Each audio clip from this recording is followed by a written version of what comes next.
Hey, Dr. Mike here. Have you ever heard of performance physical therapy? Well, we have an expert in the field that's going to tell you all about it. Stay tuned. You're listening to Live Foreverish, a show dedicated to helping you live just a little longer. Here's your hosts, Dr. Mike and Dr. Crystal Gossard. Performance physical therapy, Dr. Crystal. It sounds cool. It sounds like it's going to be hard. That's true, Dr. Mike. Now that you say that. I mean, I got to perform. It could be. All right, so we're really excited here today. We have an expert in performance physical therapy, a doctor. That's right. In physical therapy, Dr. Olufemi Sonubi. He has been practicing physical therapy for many, many years. But the thing that caught our attention was this idea of performance physical therapy and what that really means. So we're really happy to have you on the show today. Thank you. Happy to be here as well. Dr. Crystal? I want to know how you got involved with becoming a physical therapist. I read that it is one of the most fulfilling professions that people can have. I actually considered going to physical therapy school at one point when I was trying to identify my career choice or my career path. Identify myself.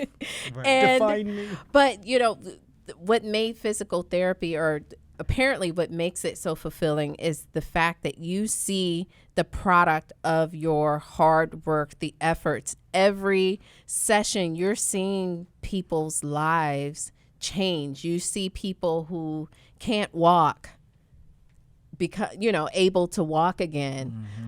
So I'm curious as to what led you to this area. Well, to keep it short, when I was 17, I became a personal trainer. So I was helping people improve their health and wellness via exercise, nutritional counseling. And I was very young, and people much older than me, my parents' age, they were paying me for my information and implementation of exercise programs. So I really became confident because of that. Along with that confidence came a hunger to learn more, to help people in a broader sense. So I said to myself, you know what? I want to help people from the treatment table all the way back to high-level sports or fitness activities, right? So it was basically me going down the rabbit hole of human movement. Wow. And I hear you call yourself an exercise evangelist? That's right. He did. He said Yes. that. Spreading the good news, Yes. Dr. Mike. Yeah, so, honestly, because, I'm still a very young man. I'm 32, but being in the wellness industry for so long, I just realized common traits. Like, and the research shows it. People who exercise, they live better quality lives physically, mentally. So I'm like the biggest advocate for it. Yeah. I ask everyone, if you don't have an exercise regimen of some form, start one today. Do something. Walk. Yes. Get a dog. Walking Walk is the huge. dog. Yeah, no. We did a whole show on that, right? Yes. Walking has longevity. Just walking alone has longevity benefits. So believe it or not, there's something we call non-exercise activity thermogenesis, or NEAT, right? Should I write this down? I know. That's Wait. Right? So Is it going to be a sounds quiz? good. So the thing about NEAT is it's the exercise we do when we're not formally exercising. And it's actually the most protective from a health standpoint. So Wait. walking. You mean like if vacuuming? Exactly. Oh, I see where he's going with this. Vacuuming, walking, the yard work, all these things, because they're not formally exercise, but it's movement. Yeah. Right? It's movement. And in modern culture, we sort of outsource all these things, right? We outsource walking to the local store. We do Uber Eats, all these things. We outsource our yard work or Dr. O, right. I know somebody, very, very close person to me, who outsources walking her dog. No, it doesn't matter who it is. Right. That's such a good point. And I saw my neighbor last week mowing the yard, and I thought to myself, man, I should mow the lawn. Or at least walk your dog. At least. it looked like, he's getting a really good workout. It is a good workout. It's a shame that we do outsource everything. I confess, Dr. Mike knows I don't even grocery shop for myself anymore. I'm sure. Yeah. No, so in your practice, so who are you focusing on? Is there a certain group? Yes. Certain age group, whatever? So what I like to call my patient avatar, right? That's so. I know another term. He's 32. That's why he has an avatar. My patient avatar, the patient I love is the recreational athlete. Now, I know what you're thinking. Who identifies as an athlete? It's anyone who has a exercise regimen that they hold dearly to themselves, that they actually push themselves in. Okay. So you don't have to be a professional. You don't have to be a youth athlete. You could be a mom that enjoys going to group fitness, and you really challenge yourself there. And you get injured, maybe not there, out in that context of the class or out of that context, but you're very serious about getting back to that place. Yeah. And that is the person I find the most joy treating. Yeah. What about golf? Would you treat me? 100% I treat you, honestly. He needs a lot of work, Doctor. I just don't know if I like this performance physical therapy thing. It's making me a little nervous. Tell us more about the performance aspect. Exactly. So in order to tell you about performance physical therapy, I have to sort of contrast it with what I call typical physical therapy. So typical physical therapy, usually people are discharged when they get back to just basic functional activities, right? Walking, taking the stairs, standing up and sitting down. But once again, my patient population are people who have goals that definitely are a lot higher than that. They're in the performance realm, right? They want to get back to running, squatting, jumping, swinging, right? Yeah. And what we realize is in this industry is that the majority of the PT is only designed to get you back to lower level activities. So we created our company, Remarkable Recovery and Rehab, to solve the problem of getting people back to the higher level performance-based activities. Oh, that's good. I think that's amazing. I've gone through physical therapy, and I felt like that's exactly what it felt like. Yeah. And there was one point where they were putting me through the exercise, and I was thinking, man, I could do this in my sleep. I really need this physical therapy? So they were just trying to get you back to that low level. Right, to the low level. Yeah. And I felt like I needed more. I mean, I had on workout gear. I was ready to go. She has it all. She has all the supplements, all the gear. And I'm thinking, okay, she won't even walk her dog. I'm not going to have to work out today. I'm going to my physical therapy. This is going to be it. I'm going to work up a sweat. It just wasn't what I expected. Plus, I felt like there were so many people in there at one time. It's sort of like the circuit concept. Move here, move here. Move here, do this, do that, but very low level. So it's great to kind of hear that you're taking a different approach I gotta find myself. I think I'm the weekend warrior. That's what you called it, right? Exactly. The weekend warrior, the recreational athlete. Yes, that was it. Right? Recreational athlete. But Doctor O, are you so I get the person, your avatar. Yes. I get that. But is there a certain age, like, are you treating more and more people that are in their 40s and 50s, or it's any age that just want to get back to that performance level? It is any age, and it's so funny. Being in South Florida, we have such a large population of serious athletes, right? So obviously, I treat those people as well, the professional to amateurs, right? But there's different times of the day. So the after work crowd is my recreational weekend warrior, right? Also the youth athlete who's in school all day, right? But then in the middle of the day is more the professional to higher level amateur athlete, someone who's trying to become a professional, right? Okay. So it's all of those people. But once again, I love my recreational athletes. And the reason being is because I understand what that bout of exercise does for them on so many levels. And I understand what this person is doing by influencing the people around them at home, right? Oh, mom wakes up and she goes to spin class every morning. oh, or dad, he's got to go and get his lift after work, or he's going to go play softball with the guys on the weekend.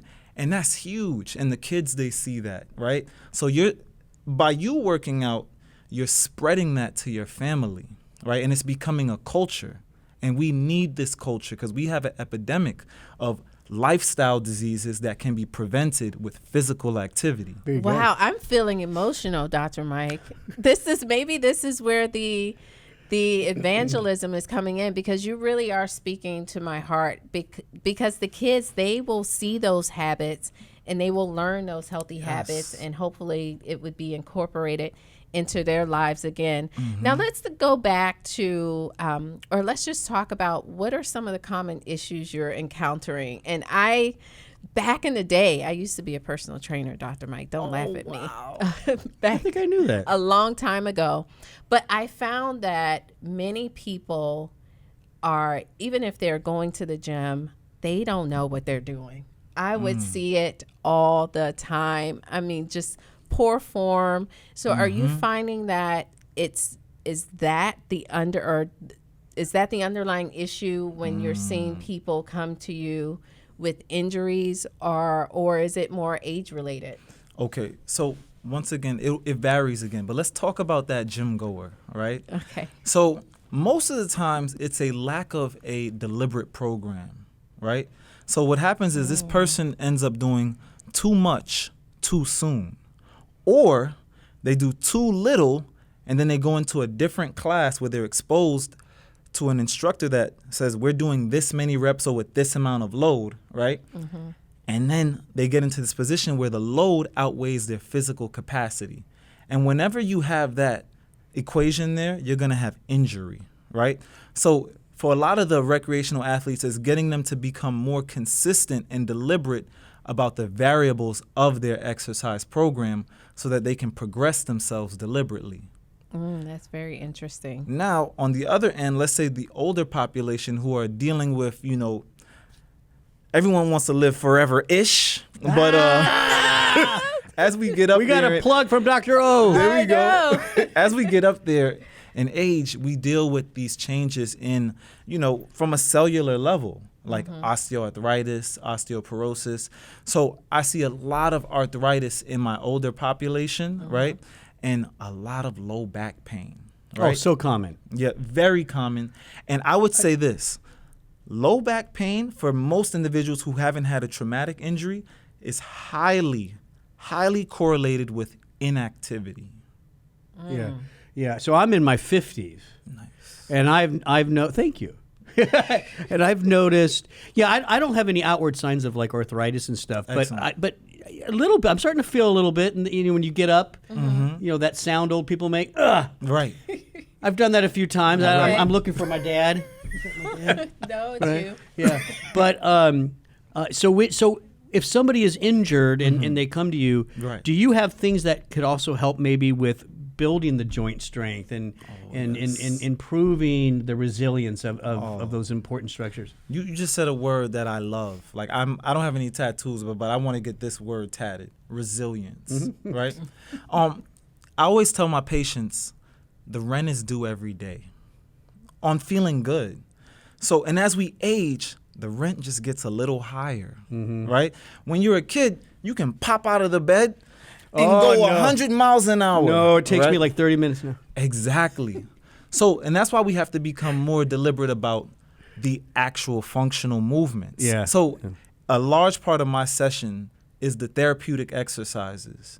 These exercises are programmed specifically to improve the strength, stability, and the force-generating capacity of the muscles that surround whatever body part that is sort of indirectly creating your pain or directly creating your pain. Yeah. So the exercise is the most important component. Yeah, I use my hands to make people feel better, right?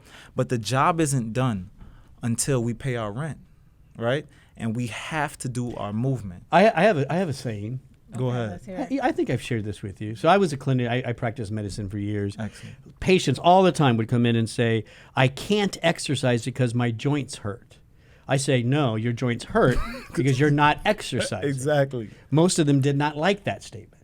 But it's true, right? Right. If you want a stronger joint, you need to work those muscles. You got to, it's meant to bend. Go bend it. Well, yes, and Yeah. the muscles, Use it or that's lose what's it. holding the joint Yes. in place. You got- know? Exactly. Oftentimes you're wearing the brace, let's say, on your knee, but the muscles can do the job that the brace is doing. You got it. I love it. I love this conversation. You guys understand this very well.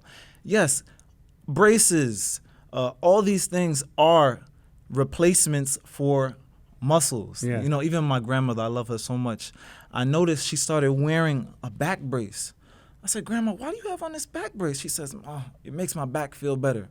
I said, oh, yeah? Let's get on this ground, all right? Yeah. We're going to get some core exercises. grandma. Yeah.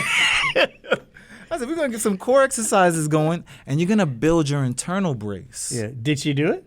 No. Oh, That's the answer that I thought I would hear. Usually it's easier, sometimes said than done, but there's a mindset 100%. that's involved with it. And so how do you keep people motivated? I love this question. So you talked about that mindset.